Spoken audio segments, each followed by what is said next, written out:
मध्य प्रदेश के मेहनती किसान भाइयों बहनों को मेरा कोटि कोटि प्रणाम। आज के इस विशेष कार्यक्रम में मध्य प्रदेश के कोने कोने से किसान साथी एकत्र हुए हैं। रायसेन में एक साथ इतने किसान आए हैं। डिजिटल तरीके से भी हजारों किसान भाई बहन हमारे साथ जुड़े हैं। मैं सभी का स्वागत करता हूं। बीते समय में ओले गिरने, प्राकृतिक आपदा की वजह से एमपी के किसानों का नुकसान हुआ है। आज इस कार्यक्रम में मध्य प्रदेश के ऐसे 35 लाख किसानों के बैंक खातों में 1600 करोड़ रुपए ट्रांसफर किए जा रहे हैं। कोई बिचौलिया नहीं, कोई कमीशन नहीं, कोई कट नहीं, कोई कटकी नहीं, सीधे किसानों के बैंक खातों में मदद पहुंच रही है। टेक्नोलॉजी के कारण ही ये संभव हुआ है और भारत ने बीते 5-6 वर्षों में जो ये आधुनिक व्यवस्था बनाई है, उसकी आज पूरी दुनिया में चर्चा भी हो रही है और उसमें हमारे देश के युवा टैलेंट का बहुत बड़ा योगदान है।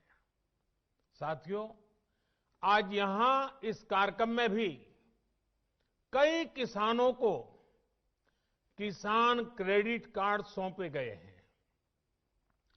पहले किसान क्रेडिट कार्ड हर कोई किसान को नहीं मिलता था। हमारी सरकार ने किसान क्रेडिट कार्ड की सुविधा देश के हर किसान के लिए उपलब्ध कराने के लिए हमने नियमों में भी बदलाव किया है। अब किसानों को खेती से जुड़े कामों के लिए आसानी से आवश्यक पूंजी मिल रही है। इसमें उन्हें दूसरों से ज्यादा ब्याज पर कर्ज लेने की मजबूरी से भी मुक्ति मिली है। साथियों, आज इस कार्यक्रम में भंडारण, कोल्ड स्टोरेज यानी वेयर हाउसिंग, कोल्ड स्टोरेज, इससे जुड़े इंफ्रास्ट्रक्चर और अन्य सुविधाओं का लोकार्पण और शिलान्यास भी हुआ है। ये बात सही है कि किसान कितनी भी मेहनत कर ले, लेकिन फल, सब्जियां, अनाज, उसका अगर सही भंडारण न हो, सही तरीके से न हो, तो उसका बहुत बड़ा नुकसान होता है। और ये नुकसान सिर्फ किसान का ही नहीं, ये नुकसान पूरे हिंदुस्तान का होता है। एक अनुमान है कि करीब करीब 1 लाख करोड़ रुपए के फल, सब्जियां और अनाज हर साल इस वजह से बर्बाद हो जाते हैं। लेकिन पहले इसे लेकर भी बहुत ज्यादा उदासीनता थी। अब हमारी प्राथमिकता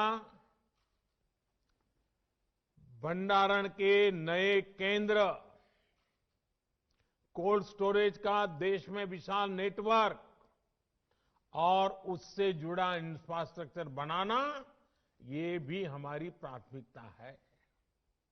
मैं देश के व्यापारी जगत को, उद्योग जगत से भी आग्रह करूंगा कि भंडारण की आधुनिक व्यवस्थाएं बनाने में, कोल्ड स्टोरेज बनाने में फूड प्रोसेसिंग के नए उपक्रम लगाने में हमारे देश के उद्योग और व्यापार जगत के लोगों ने भी आगे आना चाहिए।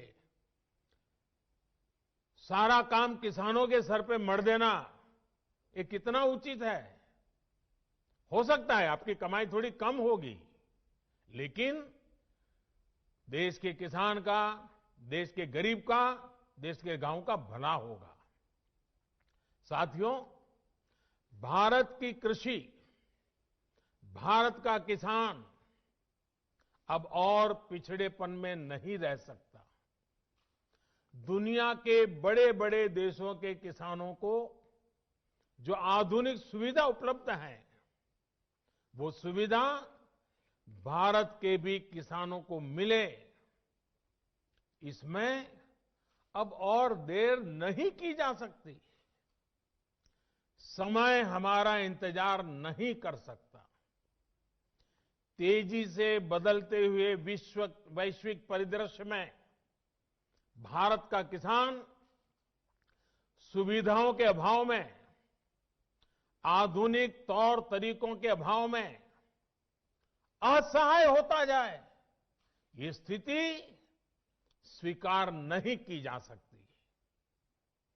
पहले ही बहुत देर हो चुकी है।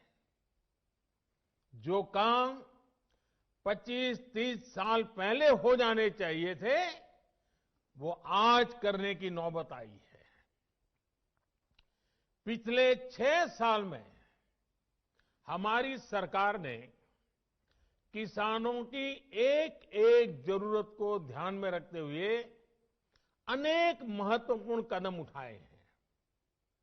इसी कड़ी में देश के किसानों की उन मांगों को भी पूरा किया गया है जिन पर बरसों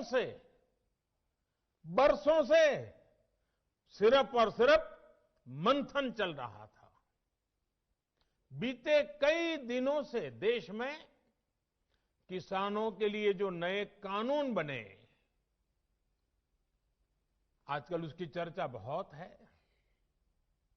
एक कृषि सुधार, ये कानून रातों रात नहीं आए हैं। पिछले 20-22 साल से इस देश की हर सरकार ने, राज्यों की सरकार ने इस पर व्यापक चर्चा की है।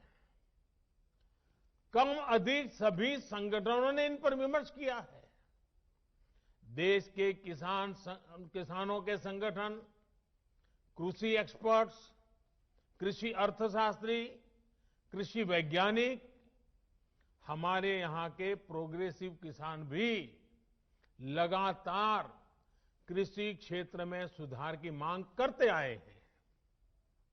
सचमुच में तो देश के किसानों को उन लोगों से जवाब मांगना चाहिए जो पहले अपने घोषणा पत्र में इन सुधार करने की बात लिखते थे, वकालत करते थे और बड़ी बड़ी बातें करके किसानों के वोट बटोरते रहे, लेकिन अपने घोषणा पत्र में लिखे गए वादों को भी पूरा नहीं किया। सिर्फ इन मांगों को टालते रहे, क्योंकि किसानों की प्राथमिकता नहीं था और देश का किसान इंतजार ही करता रहा। अगर आज देश के सभी राजनीतिक दलों के पुराने घोषणा पत्र देखे जाएं, तो उनके पुराने बयान सुने जाएं, पहले जो देश की कृषि व्यवस्था संभाल रहे थे, ऐसे महानुभावों की चिट्ठियां देखी जाए, तो आज जो कृषि सुधार हुए हैं वो उनसे अलग नहीं है। वो जिन चीजों का वादा करते थे, वही बातें इन कृषि सुधारों में की गई हैं। मुझे लगता है उनको पीड़ा इस बात से नहीं है कि कृषि कानूनों में सुधार क्यों हुआ। उनको तकलीफ इस बात में है कि जो काम हम कहते थे लेकिन कर नहीं पाते थे, वो मोदी ने कैसे किया, मोदी ने क्यों किया, मोदी को इसका क्रेडिट कैसे मिल जाए। मैं सभी राजनीतिक दलों को हाथ जोड़ के कहना चाहता हूं, आप सारा क्रेडिट अपने पास रख लीजिए। आपके सारे पुराने घोषणा पत्रों को ही मैं क्रेडिट देता हूं, मुझे क्रेडिट नहीं चाहिए। मुझे किसान के जीवन में आसानी चाहिए, समृद्धि चाहिए, किसानी में आधुनिकता चाहिए। आप कृपा करके देश के किसानों को बरगलाना छोड़ दीजिए, उन्हें भ्रमित करना छोड़ दीजिए। साथियों, ये कानून लागू हुए 6-7 महीने से ज्यादा समय हो चुका है, लेकिन अब अचानक भ्रम और झूठ का जाल बिछाकर अपनी राजनीतिक जमीन जोतने के खेल खेले जा रहे हैं। किसानों के कंधे पर बंदूक रखकर वार किए जा रहे हैं। आपने देखा होगा, सरकार बार बार पूछ रही है, मीटिंग में भी पूछ रही है, पब्लिकली पूछ रही है, हमारे कृषि मंत्री टीवी इंटरव्यू में कह रहे हैं, मैं खुद बोल रहा हूं कि भाई आपको कानून में किस क्लॉज में क्या दिक्कत है बताइए। जो भी दिक्कत है वो आप बताइए। तो इन राजनीतिक दलों के पास कोई ठोस जवाब नहीं होता, और यही इन दलों की सच्चाई है। साथियों, जिनकी खुद की राजनीतिक जमीन खिस गई है, वो किसानों की जमीन चली जाएगी, किसानों की जमीन चली जाएगी का डर दिखाकर अपनी राजनीतिक जमीन खोज रहे हैं। आज जो किसानों के नाम पर आंदोलन चलाने निकले हैं, जब उनको सरकार चलाने का या सरकार का हिस्सा बनने का मौका मिला था, उस समय इन लोगों ने क्या किया, ये देश को याद रखना जरूरी है। मैं आज देशवासियों के सामने, देश के किसानों के सामने, इन लोगों का कच्चा चिट्ठा भी देश के लोगों के सामने, मेरे किसान भाइयों बहनों के सामने आज मैं खुला करना चाहता हूं, मैं बताना चाहता हूं। साथियों, किसानों की बातें करने वाले लोग आज झूठे आंसू बहाने वाले लोग कितने निर्दयी हैं, इसका बहुत बड़ा सबूत है स्वामीनाथन कमेटी की रिपोर्ट। स्वामीनाथन कमीशन की रिपोर्ट आई, लेकिन ये लोग स्वामीनाथन कमेटी की सिफारिशों को 8 साल तक दबाकर बैठे रहे। किसान आंदोलन करते थे, प्रदर्शन करते थे, लेकिन इन लोगों के पेट का पानी नहीं लिहला। इन लोगों ने ये सुनिश्चित किया कि इनकी सरकार को किसान पर ज्यादा खर्च न करना पड़े, इसलिए इस रिपोर्ट को दबा दो। इनके लिए किसान देश की शान नहीं, इन्होंने अपनी राजनीति बढ़ाने के लिए किसान का समय समय पर इस्तेमाल किया है। जबकि किसानों के लिए संवेदनशील, किसानों के लिए समर्पित हमारी सरकार किसानों को अन्नदाता मानती है। हमने फाइलों के ढेर में फेंक दी गई स्वामीनाथन कमेटी की रिपोर्ट बाहर निकाला और इसकी सिफारिशें लागू की। किसानों को लागत का 1.5 गुना एमएसपी हमने दिया। साथियों, हमारे देश में किसानों के साथ धोखाधड़ी का एक बहुत ही बड़ा उदाहरण है कांग्रेस सरकारों के द्वारा की गई कर्ज माफी।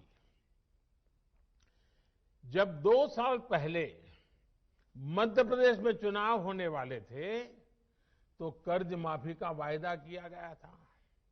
कहा गया था कि सरकार बनने के 10 दिन के भीतर सारे किसानों का कर्ज माफ कर दिया जाएगा।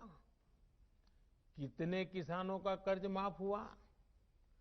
सरकार बनने के बाद क्या क्या बहाने बताए गए, ये मध्य प्रदेश के किसान मुझसे भी ज्यादा अच्छी तरह जानते हैं। राजस्थान के लाखों किसान भी आज तक कर्ज माफी का इंतजार कर रहे हैं।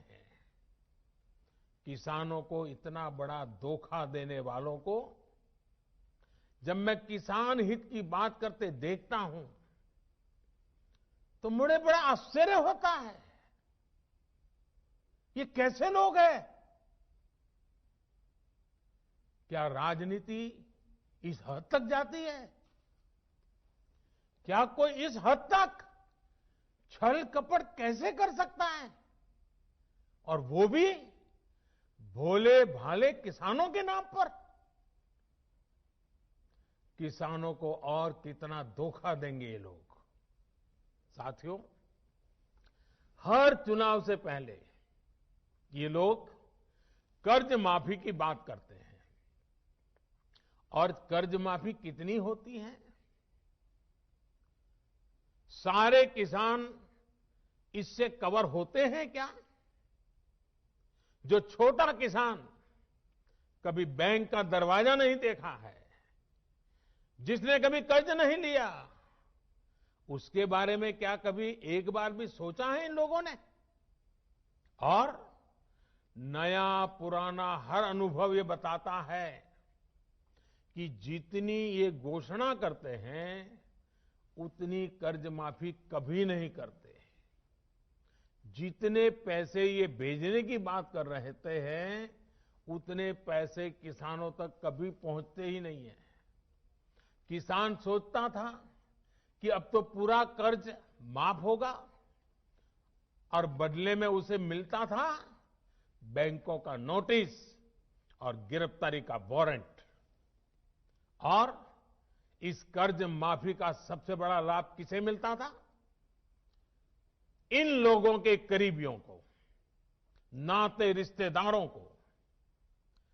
अगर मेरे मीडिया के मित्र अगर थोड़ा खंगालेंगे तो ये सब 8-10 साल पहले की रिपोर्ट में उन्हें पूरी तरह कच्चा चिट्ठा मिल जाएगा। यही उनका चरित्र रहा है।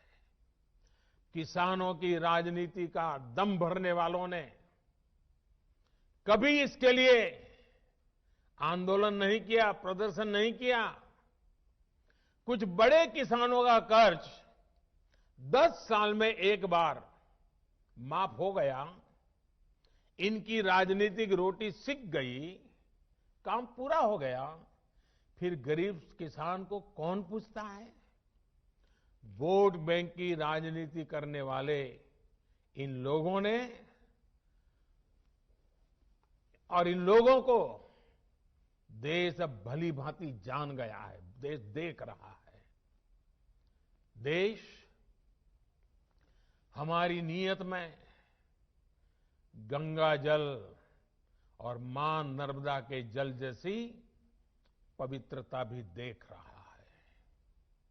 इन लोगों ने 10 साल में एक बार कर्ज माफी करके लगभग 50,000 करोड़ रुपए देने की बात कही। 10 साल में एक बार 50,000 करोड़। हमारी सरकार ने जो पीएम किसान सम्मान योजना शुरू की है, उसमें हर साल किसानों को लगभग 75,000 करोड़ रुपए मिलेंगे। यानी 10 साल में लगभग 7.5 लाख करोड़ रुपया किसानों के बैंक खातों में सीधे ट्रांसफर, कोई लीकेज नहीं, किसी को कोई कमीशन नहीं, कट कल्चर का नामो निशान नहीं। साथियों, अब मैं देश के किसानों को याद दिलाऊंगा यूरिया की। याद करिए, 7-8 साल पहले यूरिया का क्या होता था, क्या हाल था। रात रात भर किसानों को यूरिया के लिए कतारों में खड़े रहना पड़ता था। क्या ये सच नहीं है? कई स्थानों पर यूरिया के लिए किसानों को लाठीचार्ज की खबरें आमतौर पर आती रहती थी। यूरिया की जमकर के काला बाजारी होती थी कि नहीं होती थी? किसान की फसल खाद की किल्लत में बर्बाद हो जाती थी, लेकिन इन लोगों का दिल नहीं पसीजता था। क्या ये किसानों पर जुल्म नहीं था, अत्याचार नहीं था? आज मैं ये देखकर हैरान हूं कि जिन लोगों की वजह से ये परिस्थितियां पैदा हुई, वो आज राजनीति के नाम पर खेती करने निकल पड़े हैं। साथियों, क्या यूरिया की दिक्कत का पहले कोई समाधान नहीं था?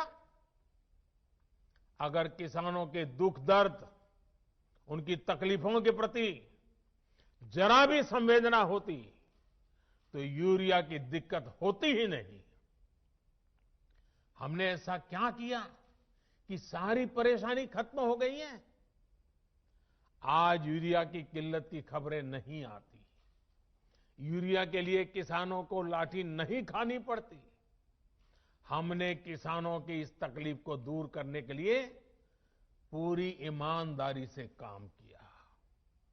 हमने कालाबाजारी रोकी, सख्त कदम उठाए, भ्रष्टाचार पर नकेल कसी। हमने सुनिश्चित किया कि यूरिया किसान के खेत में ही जाए। इन लोगों के समय में सब्सिडी तो किसान के नाम पर चढ़ाई जाती थी, लेकिन उनका लाभ कोई और लेता था। हमने भ्रष्टाचार की जुगलबंदी को भी बंद कर दिया। हमने यूरिया की 100% नीम कोटिंग की। देश के बड़े बड़े खाद कारखाने जो तकनीक पुरानी होने के नाम पर बंद कर दिए गए थे, उन्हें हम फिर से शुरू करवा रहे हैं। अगले कुछ साल में यूपी के गोरखपुर में, बिहार के बरौनी में, झारखंड के सिंदरी में, ओडिशा के तालचेर में, तेलंगाना के रामागुंडम में आधुनिक फर्टिलाइजर प्लांट्स शुरू हो जाएंगे। 50-60 हजार करोड़ रुपए सिर्फ इस काम के लिए खर्च किए जा रहे हैं। ये आधुनिक फर्टिलाइजर प्लांट्स रोजगार के लाखों नए अवसर पैदा करेंगे, भारत को यूरिया उत्पादन में आत्मनिर्भर बनाने में मदद करेंगे। दूसरे देशों से यूरिया मंगवाने पर भारत के जो हजारों करोड़ रुपए खर्च होते हैं, उन्हें कम करेंगे। साथियों, इन खाद कारखानों को शुरू करने से इन लोगों को पहले कभी किसी ने नहीं रोका था, किसी ने मना नहीं किया था, किसी ने नहीं कहा था कि नई टेक्नोलॉजी मत लगाओ, लेकिन ये नियत नहीं थी, नीति नहीं थी, किसानों के प्रति निष्ठा भी नहीं थी। किसान से झूठे वायदे करने वाले सत्ता में आते रहो, झूठे वादे करते रहो, मलाई खाते रहो, यही इन लोगों का काम रहा है। साथियों, अगर पुरानी सरकारों को चिंता होती तो देश में 100 के करीब बड़े सिंचाई प्रोजेक्ट दशकों तक नहीं लटकते। बांध बनना शुरू हुआ तो 2500 साल तक बन ही रहा है। बांध बन गया तो नहरें नहीं बनी, नहरें बन गई तो नहरों को आपस में जोड़ा नहीं गया, और इसमें भी समय और पैसे दोनों की जमकर के बर्बादी की गई।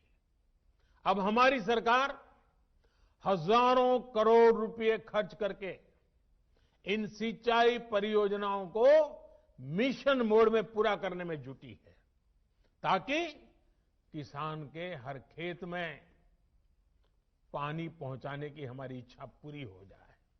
साथियों, किसानों की इनपुट कॉस्ट कम हो, लागत कम हो, खेती पर होने वाली लागत कम हो, इसके लिए भी सरकार ने निरंतर प्रयास किए हैं।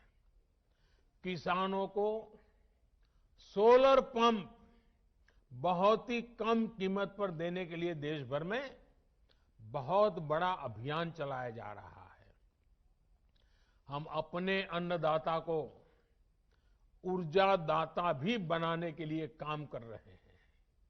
इसके अलावा हमारी सरकार अनाज पैदा करने वाले किसानों के साथ ही मधुमक्खी पालन, पशुपालन और मछली पालन को भी उतना ही बढ़ावा दे रही है।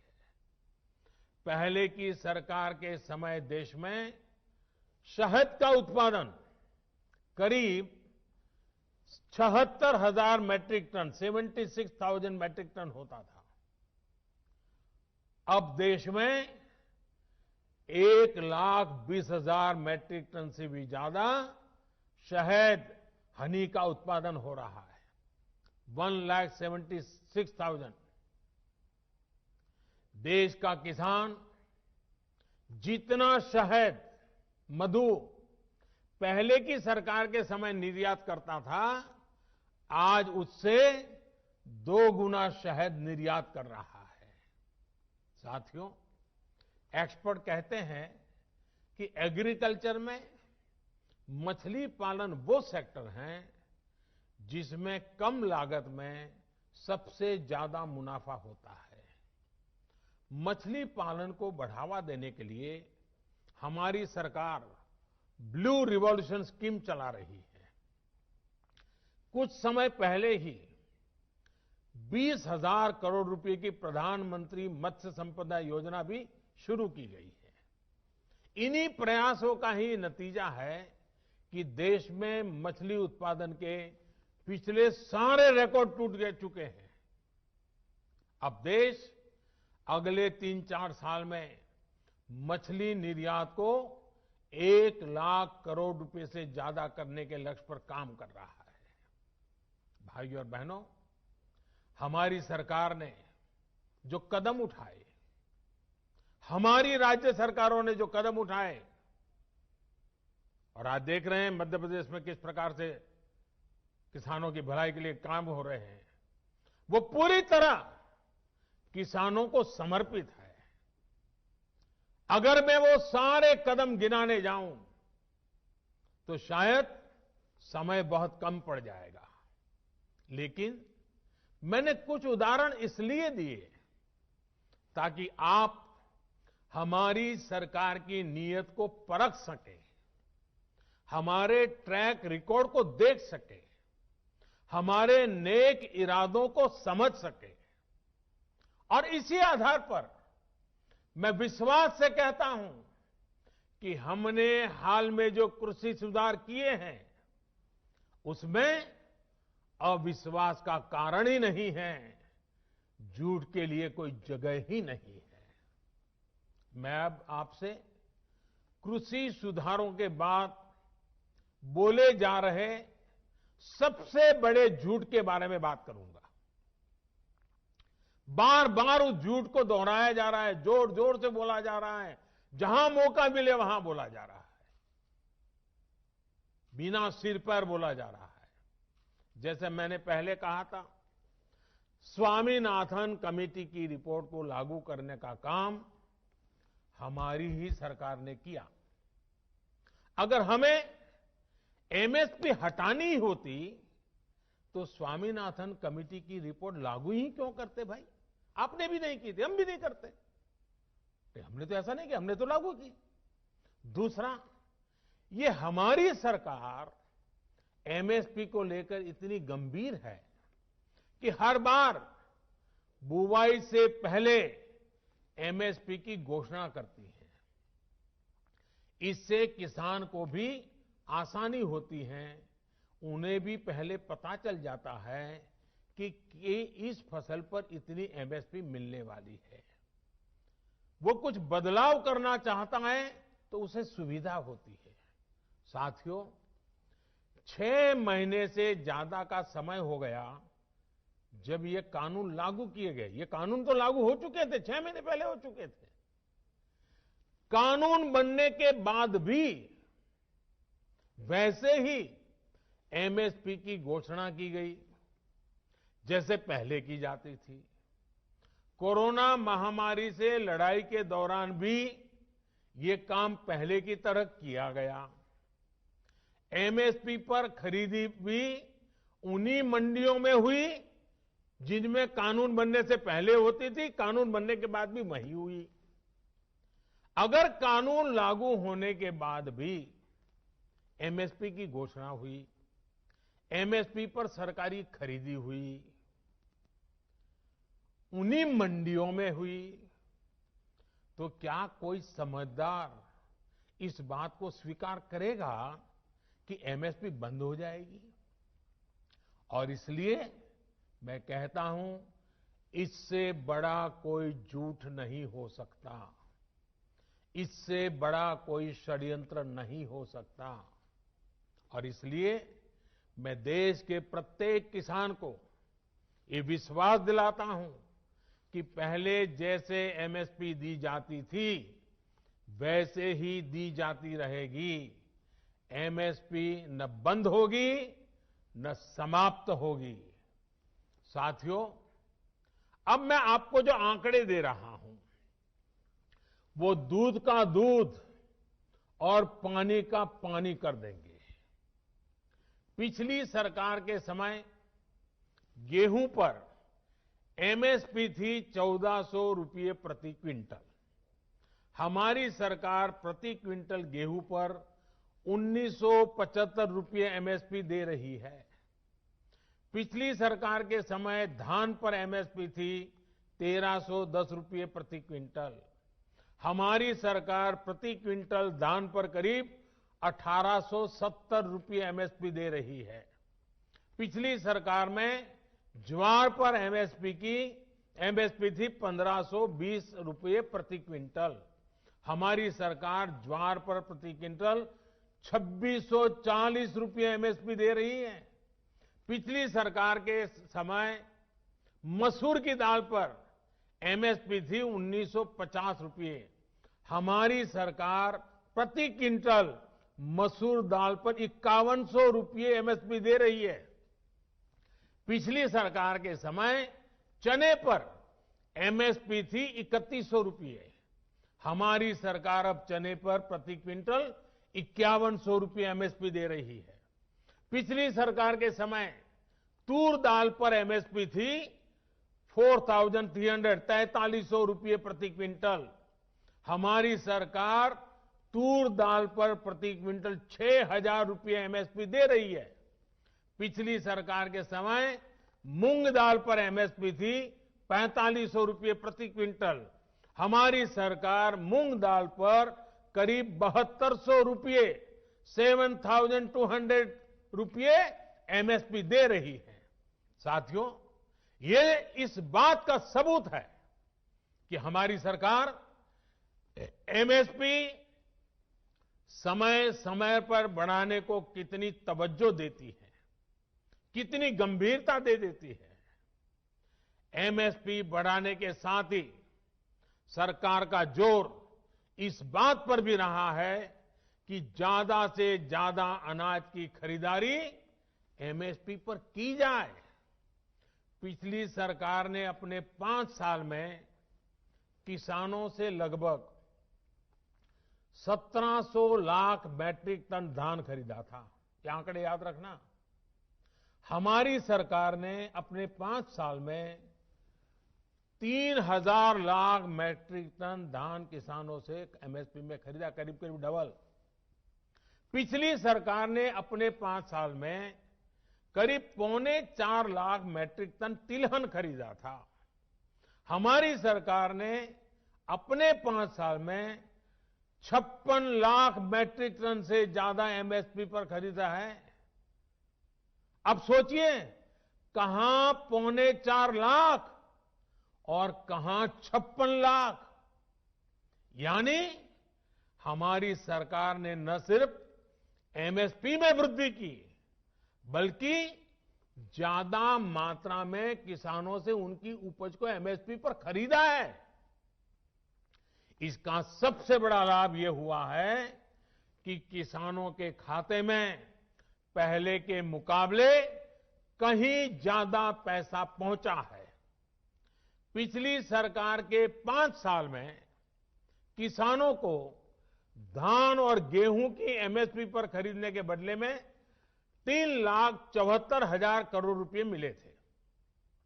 हमारी सरकार ने इतने ही साल में गेहूं और धान की खरीद करने किसानों को 8 लाख करोड़ रुपए से ज्यादा दिए हैं। साथियों, राजनीति के लिए किसानों का उपयोग करने वाले लोगों ने किसान के साथ क्या बर्ताव किया, इसका एक और उदाहरण है दलहन की खेती। 2014 के समय को याद कीजिए, किस प्रकार देश में दालों का संकट था। देश में मचे हाहाकार के बीच दाल विदेशों से मंगाई जाती थी। हर रसोई का खर्च दाल की बढ़ती कीमतों के साथ बढ़ रहा था। जिस देश में दुनिया में सबसे ज्यादा दाल की खपत है, उस देश में दाल पैदा करने वाले किसानों को तबाह करने में इन लोगों ने कोई कसर नहीं रखी थी। किसान परेशान था और वो मौज ले रहे थे। जो दूसरे देशों से दाल मंगवाने के काम में उनको मजा आता था। ये बात मैं मानता हूं कि कभी कभार प्राकृतिक आपदा आ जाए, अचानक कोई संकट आ जाए, तो विदेश से दाल मंगवाई जा सकती है। देश के नागरिकों को भूखा नहीं रखा सकता। लेकिन हमेशा ऐसा क्यों हो? साथियों, ये लोग दाल पर ज्यादा एमएसपी भी नहीं देते थे और उसकी खरीद भी नहीं करते थे। हालत ये थी कि 2014 से पहले के 5 साल, उनके 5 साल, उन्होंने सिर्फ 1.5 लाख मैट्रिक टन दाल ही किसानों से खरीदी। 1.5 लाख मैट्रिक टन, ये आंकड़ा याद रखिए भाइयों बहनों। सिर्फ 1.5 लाख मैट्रिक टन दाल खरीदी। जब 2014 में हमारी सरकार आई तो हमने नीति भी बदली और बड़े निर्णय भी लिए। हमने किसानों को भी दाल की पैदावार के लिए प्रोत्साहित किया। भाइयों और बहनों, हमारी सरकार ने किसानों से पहले की तुलना में 112 लाख मैट्रिक टन, मैं दोबारा बोलता हूं, 112 लाख मैट्रिक टन दाल एमएसपी पर खरीदी।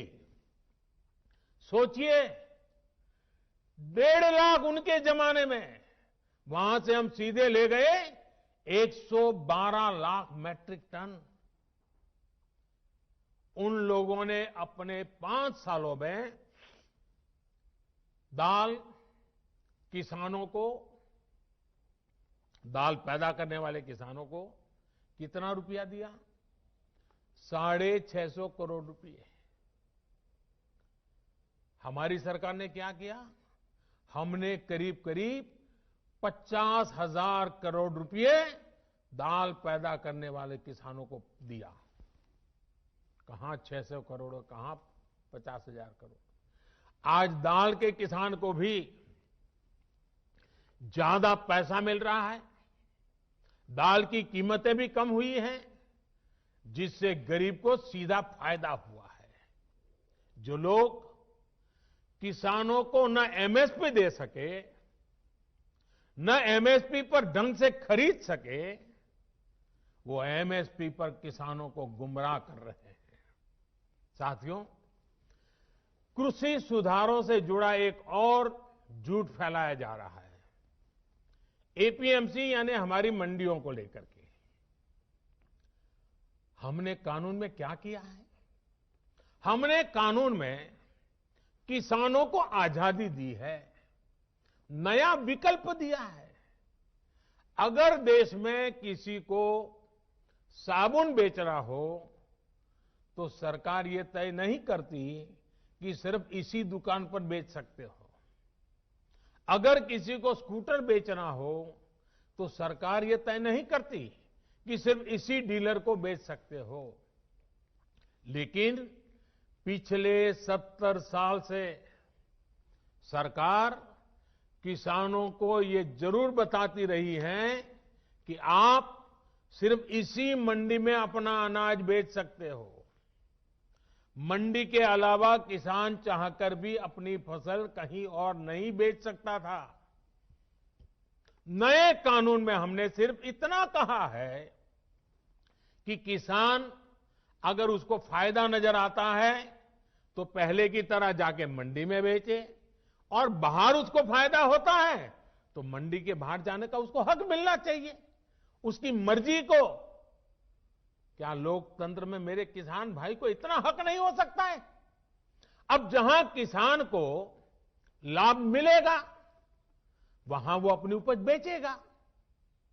मंडी भी चालू है, मंडी में भी आकर के बेच सकता है। जो पहले था वो भी कर सकता है, किसान की मर्जी पर करेगा। बल्कि नए कानून के बाद तो किसान ने अपना लाभ देखकर अपनी उपज को बेचना शुरू भी कर दिया है। हाल ही में एक जगह पर धान पैदा करने वाले किसानों ने मिलकर एक चावल कंपनी के साथ समझौता किया है। इससे उनकी आमदनी 20% बढ़ी है। एक और जगह पर आलू के 1000 किसानों ने मिलकर एक कंपनी से समझौता किया है। इस कंपनी ने उन्हें लागत में 35% ज्यादा की गारंटी दी है। एक और जगह की खबर में पढ़ रहा था, जहां एक किसान ने खेत में लगी मिर्च और केला सीधे बाजार में बेचा तो उसे पहले से 2 गुनी कीमत मिली। आप मुझे बताइए, देश के प्रत्येक किसान को ये लाभ, ये हक मिलना चाहिए या नहीं मिलना चाहिए? किसानों को सिर्फ मंडियों से बांधकर बीते दशकों में जो पाप किया गया है, ये कृषि सुधार कानून उसका प्रायश्चित कर रहे हैं। और मैं फिर दोहराता हूं, नए कानून के बाद 6 महीने हो गए, कानून लागू हो गया, हिंदुस्तान के किसी कोने में कहीं पर भी एक भी मंडी बंद नहीं हुई है। फिर क्यों झूठ फैलाया जा रहा है? सच्चाई तो यह है कि हमारी सरकार एपीएमसी को आधुनिक बनाने पर, उनके कंप्यूटरीकरण पर 500 करोड़ रुपए से ज्यादा खर्च कर रही है। फिर ये एपीएमसी बंद किए जाने की बात कहां से आई? बिना सैर पैर बस झूठ फैलाओ, बार बार बोलो। साथियों, नए कृषि सुधारों को लेकर तीसरा बहुत बड़ा झूठ चल रहा है, फार्मिंग एग्रीमेंट को लेकर। देश में फार्मिंग एग्रीमेंट का कोई नई चीज नहीं है। क्या कोई नया कानून बनाकर हम अचानक फार्मिंग एग्रीमेंट को लागू कर रहे हैं? जी नहीं। हमारे देश में बरसों से फार्मिंग एग्रीमेंट की व्यवस्था चल रही है। एक दो नहीं, बल्कि अनेक राज्यों में पहले से फार्मिंग एग्रीमेंट होते रहे हैं। अभी किसी ने मुझे एक अखबार की रिपोर्ट भेजी, 8 मार्च 2019 की। उसमें पंजाब की कांग्रेस सरकार किसानों और एक मल्टीनेशनल कंपनी के बीच 800 करोड़ रुपए के फार्मिंग एग्रीमेंट का जश्न मना रही है, इसका स्वागत कर रही है। पंजाब के मेरे किसान भाई बहनों की खेती में ज्यादा से ज्यादा निवेश हो, ये हमारी सरकार के लिए भी खुशी की बात है। साथियों, देश में फार्मिंग एग्रीमेंट से जुड़े पहले जो भी तौर तरीके चल रहे थे, उसमें किसानों का बहुत जोखिम था, बहुत रिस्क था। नए कानून में हमारी सरकार ने फार्मिंग एग्रीमेंट के दौरान किसान को सुरक्षा देने के लिए कानूनी प्रावधान किए हैं। हमने तय किया है कि फार्मिंग एग्रीमेंट में सबसे बड़ा हित अगर देखा जाएगा तो वो उस किसान का देखा जाएगा। हमने कानूनन तय किया है कि किसान से एग्रीमेंट करने वाला अपनी जिम्मेदारी से भाग नहीं पाएगा। जो किसान को उसने वादा किया होगा, वो स्पॉन्सर करने वाले को, वो भागीदार को उसे पूरा करना ही होगा। अगर नए किसान कानून लागू होने के बाद कितने ही उदाहरण सामने आ रहे हैं जहां किसानों ने अपने इलाके में एसडीएम से शिकायत की और शिकायत के कुछ ही दिन के भीतर किसानों को अपना बकाया मिल गया। साथियों, फार्मिंग एग्रीमेंट में सिर्फ फसलों या उपज का समझौता होता है, जमीन किसान के ही पास रहती है। एग्रीमेंट और जमीन का कोई लेना देना नहीं है। प्राकृतिक आपदा आ जाए तो भी एग्रीमेंट के अनुसार किसान को पूरे पैसे मिलते हैं। नए कानूनों के अनुसार अगर अचानक, यानी जो एग्रीमेंट तय हुआ है, लेकिन जो स्पॉन्सरर है, जो भागीदार है, जो पूंजी लगा रहा है, और अचानक मुनाफा बढ़ गया, और किसान के कॉन्ट्रैक्ट में तो कम पैसा है लेकिन मुनाफा बढ़ गया, तो इस कानून में ऐसा प्रावधान है कि जो बढ़ा हुआ मुनाफा है, किसान को उसमें से भी कुछ हिस्सा देना पड़ेगा। साथियों, एग्रीमेंट करना है या नहीं करना है, ये कोई कंपलसरी नहीं है। ये किसान की मर्जी पर है भाई। किसान चाहेगा तो करेगा, नहीं चाहेगा तो नहीं करेगा। लेकिन कोई किसान के साथ बेईमानी न कर दे, किसान के भोलेपन का फायदा उठा न ले, इसके लिए कानून की व्यवस्था की गई है। नए कानून में जो सख्ती दिखाई गई है वो स्पॉन्सर करने वाले के लिए है, किसान के लिए नहीं है। स्पॉन्सर करने वाले को एग्रीमेंट खत्म करने का अधिकार नहीं है। अगर वो एग्रीमेंट खत्म करेगा तो उसे भारी जुर्माना किसान को देना होगा। लेकिन अब वही एग्रीमेंट किसान समाप्त करना चाहे तो किसी भी समय बिना जुर्माने के वो किसान अपना फैसला ले सकता है। राज्य सरकारों को मेरा सुझाव है कि आसान भाषा में, आसान तरीके से समझ में आने वाली फार्मिंग एग्रीमेंट, उसका एक खाका बना करके किसानों को दे के रखना चाहिए ताकि कोई किसान से चीटिंग न कर सके। साथियों, मुझे खुशी है कि देश भर में किसानों ने नए कृषि सुधारों को न सिर्फ गले लगाया है, बल्कि भ्रम फैलाने वालों को भी सिरे से नकार रहे हैं।